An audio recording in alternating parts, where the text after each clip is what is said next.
नमस्कार मित्रांनो, स्वागत आहे तुमचं एका नवीन व्हिडिओमध्ये।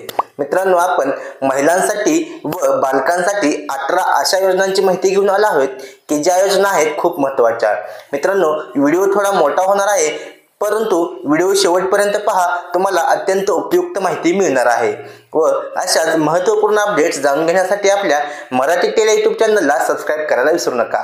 चला तर मग सुरू करूया आजचा व्हिडिओ।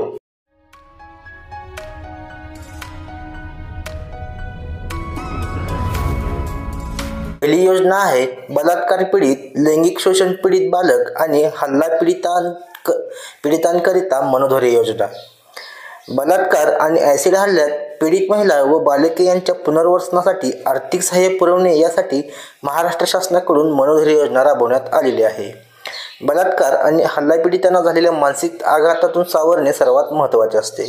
त्याचबरोबरीने त्यांना निवारा, आर्थिक मदत, वैद्यकीय आणि कायदेशीर मदत तसेच समुपदेशन सेवा उपलब्ध करून देणे हे महत्त्वाचे असते।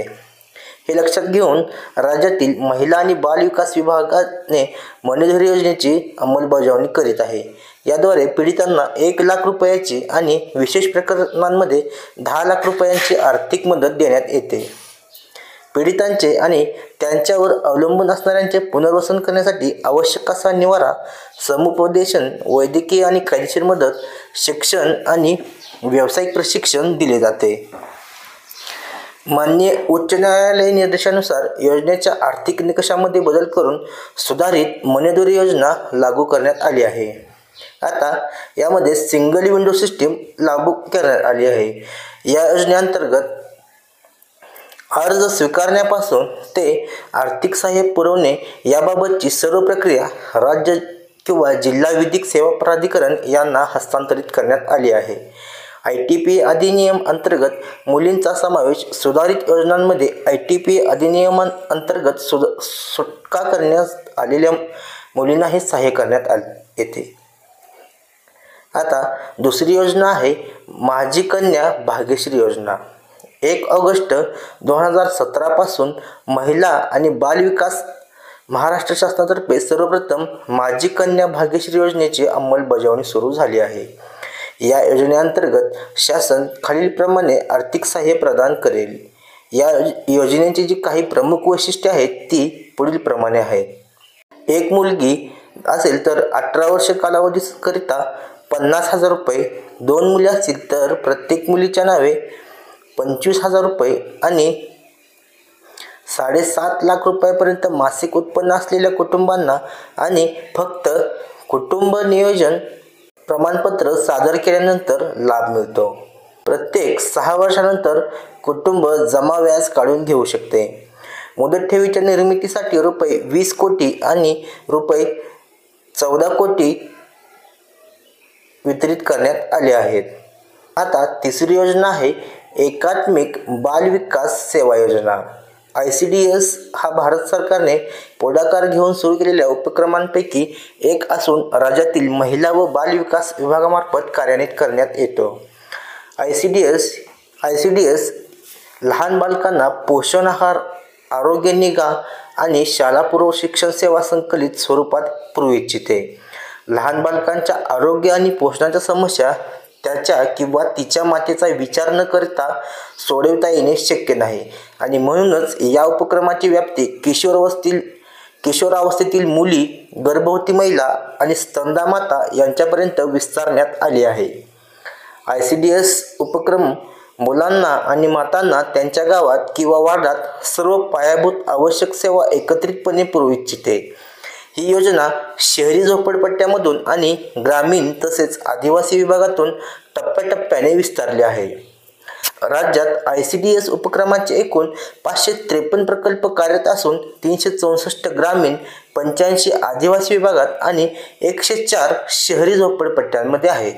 आता या योजनेअंतर्गत लाभार्थींना पुरवण्यात येणाऱ्या काही प्रमुख सेवा: पूरक पोषण आहार, लसीकरण, आरोग्य तपासणी, संदर्भ आरोग्य सेवा, अनौपचारिक शालापूर्व शिक्षण, पोषण आणि आरोग्य शिक्षण या सेवा या योजनेअंतर्गत पुरवता येतात।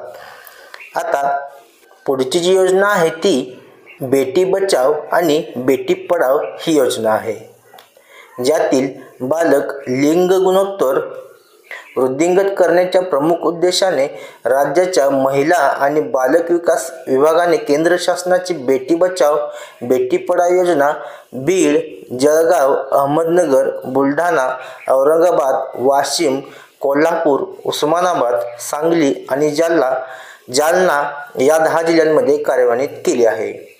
बेटी बचाओ बेटी पढाओ या योजनेची अतिमहत्त्वाकांक्षी उद्दिष्टे ही पुढीलप्रमाणे आहेत. पूर्वग्रह दृष्टिकोनामुळे होणाऱ्या लिंगनिवडीला प्रतिबंध करणे, मुलींच्या जीविताची आणि संरक्षणाची खातरजमा करणे, मुलींच्या शिक्षणाची आणि सामाजिक सहभागाची खातरजमा करणे.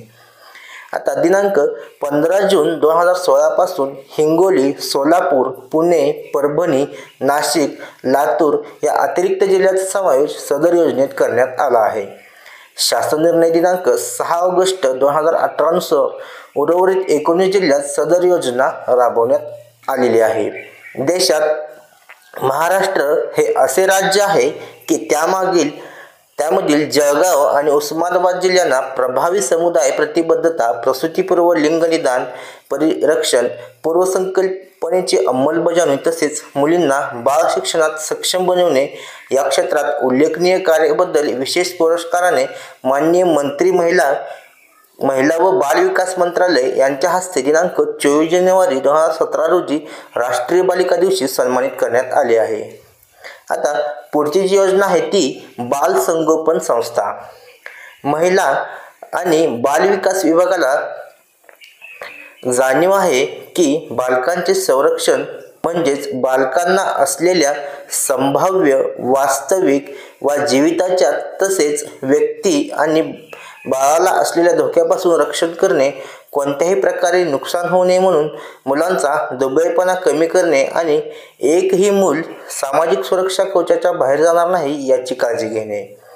जे चुकून सुरक्षा कवचाच्या बाहेर पडतील त्यांना योग्य ते संरक्षण आणि मदत देऊन पुन्हा सामाजिक सुरक्षा कवचात आणणे. संरक्षण हा प्रत्येक बालकाचा मूलभूत अधिकार असला तरी काही मुले अधिक दुबळे असतात आणि त्यांच्याकडे इतरांपेक्षा अधिक लक्ष देण्याची आवश्यकता असते.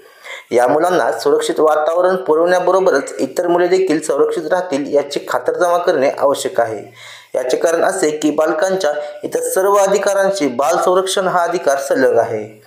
या बाबी लक्षात घेऊन विभागाने 1100 पेक्षाही अधिक बाल संगोपन वसतिगृहांचे जाळे तयार केले आहे, जेथे कायद्याचे उल्लंघन करताना सापडलेली आणि आरोपी बालके तसेच ज्यांची काळजी घेणे आणि संरक्षण आवश्यक आहे अशा मुलांची मैत्रीपूर्ण व्यवहाराने योग्य ती काळजी घेतली जाते, त्यांना संरक्षण दिले जाते, त्यांचा विकास, उपचार, समाजात मिसळणे अशा मूलभूत गरजा पूर्ण केल्या जातात. बाल संगोपन केंद्र अत्यावश्यक सेवा आणि आणीबाणीमध्ये पोहोचण्यासाठी संस्थात्मक देखभाल, कुटुंब सामाजिक देखभाल यांच्यावर आधारित आणि मदत सेवा देण्याकरिता आपली संस्थात्मक रचना मजबूत करतात तसेच देश, प्रदेश, राज्य आणि जिल्हा पातळीवर कार्यरत असतात. पुढे आहे महिला समुपदेशन केंद्र. अत्याचार पीडितांना झालेल्या मानसिक आघातातून बाहेर पडण्यास मदत करण्यासाठी समुपदेशनाची मदत पुरवण्यात येते. पुढे अत्याचारग्रस्त पीडित महिलांसाठी सावित्रीबाई फुले बहुउद्देशीय महिला केंद्र. इथे अत्याचार पीडित महिलांना सल्ला आणि मार्गदर्शन पुरवण्यात येते. अशा पीडितांकरिता ही केंद्रे मार्गदर्शन आणि कायदेशीर मदतीबाबत सल्ला मिळण्याचे तसेच रोजगार आणि व्यावसायिक प्रशिक्षण मिळण्याचे ठिकाण आहे. पुढे आहे बाल सल्ला केंद्र. राज्याने मुलांच्या सर्जनशील क्षमतांच्या विकासासाठी ही केंद्रे स्थापन करून विविध उपक्रम करण्यासाठी, संधी आणि संवाद साधण्यासाठी, प्रयोग करण्यासाठी, नवनिर्मिती करतात तसेच त्यांच्या क्षमता आणि आवडीनुसार सादरीकरण करून दाखवण्यासाठी सामाजिक व्यासपीठ उपलब्ध करून दिले आहे. सध्या झोपडपट्टीमधून अशा प्रकारची केंद्रे उघडण्यात आली आहेत. मुंबईत सुरू असणाऱ्या अशा एका केंद्रात 75 ते 100 बालके आहेत. पुढची योजना आहे बाल संगोपन योजना. आता ही मुलांसाठी कौटुंबिक देखभालासाठीची योजना आहे. या उपक्रमाअंतर्गत ज्या मुलांचे पालक अनेक कारणामुळे जसे की विकार, मृत्यू, विभक्त होणे किंवा एका पालकाने सोडून जाणे किंवा अन्य काही आपत्तीमुळे त्यांची घेण्यास त्यांची काळजी घेण्यास असमर्थ असतात त्यांना तात्पुरते दुसरे कुटुंब उपलब्ध करून दिले जाते. कुटुंबाकडून काळजी घेतली जाणे हा प्रत्येक बालकाचा अधिकार असतो, म्हणून जोपासना कार्यक्रमांतर्गत मुलाला थोड्या कालावधीसाठी किंवा दीर्घ कालावधीसाठी कुटुंब उपलब्ध करून दिले जातात. जोपासना करणाऱ्या पालकांना शासनातर्फे प्रत्येक मुलासाठी त्यांच्या मूलभूत गरजांकरिता 425 रुपये मासिक अनुदान सेवाभावी संस्थेमार्फत देण्यात येते. अंमलबजावणी करणाऱ्या सेवाभावी संस्थेला त्या कुटुंबाला भेटी देणे आणि इतर प्रशासकीय कामाकरिता प्रत्येक मुलासाठी 75 रुपये मासिक अनुदान देण्यात येते. पुढची जी योजना आहे ती काम करणाऱ्या महिलांच्या मुलांकरिता राजीव गांधी राष्ट्रीय पालनाघर योजना. या उपक्रमाअंतर्गत शालापूर्व मुलांना आवश्यक ती प्रबोधनपर खेळणी आणि शैक्षणिक साहित्य पुरवले जाते. या घटकांना लक्षात घेऊन भारत शासनाच्या मार्गदर्शक तत्वांना अनुसरून महाराष्ट्र शासनाने देखील प्रायोगिक तत्वावर ठाणे, नाशिक, नंदुरबार, अमरावती, गडचिरोली आणि चंद्रपूर या जिल्ह्यांमध्ये 600 पालनाघरे सुरू केली आहेत. पुढची जी योजना आहे ती इंदिरा गांधी मातृत्व सहयोग योजना. या योजनेचे मूळ उद्दिष्ट गर्भवती आणि स्तनपान कालावधीत महिलांना वेतन नुकसान भरपाई म्हणून रोख रक्कम देणे तसेच त्यांना पोषक आहार उपलब्ध करून त्यांच्या आरोग्याची स्थिती सुधारणे. गर्भवती महिलेने नोंदणी केल्यानंतर तिला शासनातर्फे मिळणारे आर्थिक लाभ घेता येतात. शासनाकडून 2 हप्त्यामध्ये एकूण रुपये 6,000 मदत दिली जाते. प्रथम प्रसूतीच्या वेळी 3,000 आणि बालक 6 महिन्याचे झाल्यावर 3,000 रुपये देण्यात येतात. सद्यस्थितीत ही योजना अमरावती आणि बुलढाणा जिल्ह्यांमध्ये कार्यान्वित आहे. आता या योजनेसारखी सेम योजना जी आहे ती प्रधानमंत्री मातृत्व वंदना योजना, जी की संपूर्ण देशात कार्यान्वित आहे. आता पुढची जी योजना आहे ती अनाथालय, महिला स्वीकृती केंद्र आणि संरक्षित गृहे यामधील निराधार आणि परित्यक्त्या विधवांच्या मुलींच्या विवाहाकरिता अनुदान देणे. या योजनेचे शासकीय, बिगर शासकीय सेवाभावी संस्था जसे की राज्यगृह, अनाथालय, निवारागृहे, माहेर योजनेअंतर्गत संरक्षण गृहे आणि बालगृहे येथे राहणाऱ्या वयाची 18 वर्ष पूर्ण केलेल्या मुलींना लाभ घेता येतो. मुलीच्या नावाने रुपये 25,000चा धनादेश मुलीच्या नावे तिच्या बँकेतील खात्यात जमा करण्यात येतो, जेणेकरून ती विवाह संबंधित खर्च करू शकेल तसेच भांडी कुंडी इत्यादी विकत घेऊ शकेल. पुढची जी योजना आहे ती किशोरी शक्ती योजना. या योजनेची प्रमुख उद्दिष्टे ही खालीलप्रमाणे आहेत. किशोर वयातील मुलींना बालविवाहाचे आणि वारंवार मुलांना जन्म देण्याचे आरोग्यावर होणारे दुष्परिणाम तसेच संतुलित आहाराची आणि हिरवे पालेभाज्या खाण्याची आवश्यकता इत्यादी बाबतचे आरोग्य आणि स्वच्छते संबंधित शिक्षण तसेच प्रशिक्षण देणे. या योजनेअंतर्गत किशोरींकरिता किशोरी मेळावा, किशोरी आरोग्य शिबिर असे विविध प्रकारचे कार्यक्रम अंगणवाडी केंद्र पातळीवर आयोजित केले जातात. ज्या किशोरींना रक्तक्षय झाला असेल अशा मुलींना आयर्न फॉलिक ॲसिडच्या गोळ्या देऊन विशेष काळजी घेतली जाते तसेच त्यांना स्वच्छतेविषयी प्रशिक्षण दिले जाते.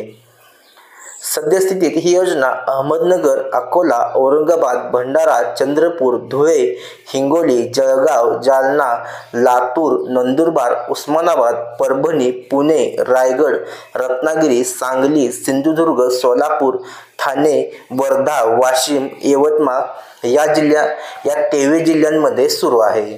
पुढचा जो उपक्रम आहे तो निराश्रित महिला किशोरवयीन माता, अत्याचार पीडित महिला यांच्यासाठी राज्य महिला गृह. यासाठी वय 18 ते 60 वर्ष आहे. महिलांना वास्तव्याकरिता सुरक्षित आणि संरक्षित वातावरण आणि मूलभूत सुविधा पुरवण्यात येतात. पीडितांचे विवाह आणि रोजगार यांच्याद्वारे पुनर्वसन सुनिश्चित केले जाते. लाभार्थीचे राज्यात 1 महिना वास्तव्य झाल्यानंतर प्रति लाभार्थी 1,000 रुपये, 500 रुपये तिच्या पहिल्या मुलांकरिता आणि 400 रुपये तिच्या दुसऱ्या मुलाकरिता मासिक अनुदान स्वरूपात देण्यात येते. राज्य महिला गृहे प्रत्येक ठिकाणी एक आहे, जे की पुणे, बारामती, सातारा, कोल्हापूर, सोलापूर, मुंबई, ठाणे, रायगड, सिंधुदुर्ग, रत्नागिरी, औरंगाबाद, जालना, नांदेड, लातूर, अकोला, जळगाव, नाशिक, धुळे जिल्ह्यामध्ये स्थापित करण्यात आलेले आहेत. आता पुढची जी योजना आहे ती देवदासी कल्याण योजना आहे। यामध्ये देवदासींना निर्वाहाकरिता आणि त्यांना व त्यांच्या मुलींना विवाहाकरिता अनुदान देण्यात येते। देवदासींच्या मुलांना शालेय गणवेश तसेच इतर शालेयोपयोगी साहित्य घेण्याकरिता अनुदान देण्यात येते। देवदासीच्या मुलांसाठी वसतिगृहाची सोय पुरवण्यात येते।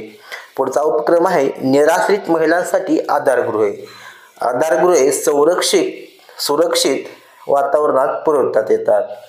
तसेच अन्न, वस्त्र, निवारा, सुरक्षा, वैद्यकीय मदत, शैक्षणिक आणि प्रशिक्षण संबंधित सुविधा, कायदेशीर सल्ला आणि इत्यादी मूलभूत सुविधा पुरवतात। 30 दिवसाच्या वास्तव्यानंतर पीडित महिला माहेर योजनेचा लाभ घेण्यास पात्र ठरतात। विवाह किंवा कौशल्य विकास इत्यादीने पीडितांचे पुनर्वसन करण्यात येते। आता किशोरवयीन मुलींसाठी ज्या योजना आहेत त्या योजना आता आपण पाहूयात। या योजनेची अतिमहत्त्वाकांक्षी उद्दिष्टे खालीलप्रमाणे आहेत। किशोर वयातील मुलींना स्वयंविकास आणि सबलीकरणाकरिता सक्षम करणे, त्यांच्या पोषणाची आणि आरोग्याची स्थिती सुधारणे, त्यांच्यामध्ये आरोग्य, स्वच्छता, पोषण, पौगंडावस्थेतील प्रजनन आणि लैंगिक आरोग्य, कुटुंब आणि मुलांची काळजी याबाबत जाणीव जागृती करणे। ही योजना 11 ते 14 वर्ष वयोगटातील किशोरवयीन मुलींना जे शाळेत जात नाहीत त्यांच्यासाठी लागू आहे। त्यांच्या गृहकौशल्य, जीवन कौशल्य आणि व्यावसायिक कौशल्यांमध्ये सुधारणा करणे, शालाबाह्य किशोरावस्थेतील मुलींना औपचारिक अनौपचारिक शिक्षण देऊन मुख्य प्रवाहात आणणे, त्यांना सद्यस्थितीत उपलब्ध असलेल्या प्राथमिक आरोग्य केंद्र, सामाजिक आरोग्य केंद्र, टपाल कार्यालय, बँक, पोलीस ठाणे इत्यादी सार्वजनिक सेवांबाबत माहिती देणे आणि मार्गदर्शन करणे। सध्या राज्यातील 11 जिल्ह्यांमध्ये ही योजना लागू आहे। पुढची जी योजना आहे ती शुभमंगल सामूहिक विवाह योजना। यामध्ये निराश्रित आणि विधवांच्या मुलींच्या विवाहाकरिता प्रत्येक विवाहबद्ध होणाऱ्या जोडप्याला विवाहपूर्व अनुदान देण्यात येते। या योजनेचा लाभ वयाची 18 वर्षे पूर्ण केलेल्या निराश्रित महिला आणि विधवांच्या मुलींना घेता येतो। अन्य कोणत्याही स्रोतातून अनुदान घेणाऱ्या मुलींना या अनुदानाचा लाभ घेता येणार नाही। अशा प्रकारच्या मित्रांनो एकूण 1800 उपक्रम किंवा योजना आहेत ज्याची माहिती आपण तुम्हाला संक्षिप्त स्वरूपात सांगितलेली आहे। तुम्हाला याची संपूर्ण माहिती पाहिजे असेल तर तुम्ही womanchild.maharashtra.government.in या वेबसाईटवरती जाऊन तुम्ही याची संपूर्ण माहिती घ्यायची आहे, जे की तुम्हाला PDF मध्ये उपलब्ध आहे। याची लिंक मी तुम्हाला डिस्क्रिप्शनमध्ये दिलेली आहे। त्या लिंक थ्रू तुम्ही या वेबसाईटवरती जाऊन याची संपूर्ण माहिती घेऊ शकता। धन्यवाद मित्रांनो। जय हिंद, जय महाराष्ट्र।